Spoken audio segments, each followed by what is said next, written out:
ça va me faire mal? Non, ça va bien aller, madame, OK?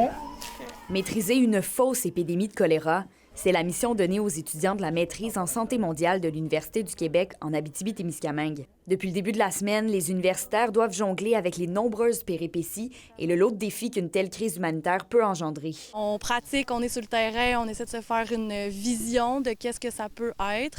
L'optique d'urgence aussi nous donne un rythme d'intervention. On essaie de finir ce qu'on peut, on essaie de garder une rigueur, mais en même temps, on a la réalité qu'il faut produire, il faut monter un camp, il faut recevoir les blessés. Il y a une intervention sur table où on réfléchit, on établit les plans d'action, on réunit les idées.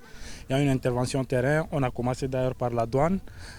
On a passé à la construction du CTC, le centre de traitement de choléra et autres. Et bon, on fait beaucoup de choses. C'est vraiment intense comme formation.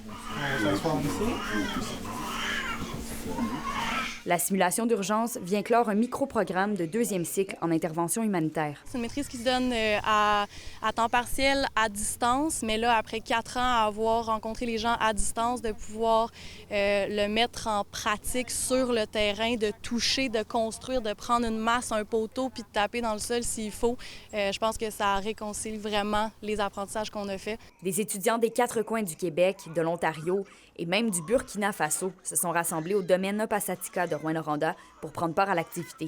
Cet exercice de simulation représente le seul exercice de simulation qui se fait sur le terrain au nord du Canada. Ce qui fait que c'est vraiment un enjeu pour les quatre, un enjeu pour la région de pouvoir profiter de cet exercice de simulation. Je pense que c'est une chance qu'on peut avoir de pratiquer le terrain avant de s'enrôler pour des organismes comme Médecins sans frontières, la Croix-Rouge ou autres organismes à l'international. Et comme il s'agit de la première simulation de ce genre, l'UQAT espère pouvoir renouveler l'expérience avec ses étudiants dès l'an prochain.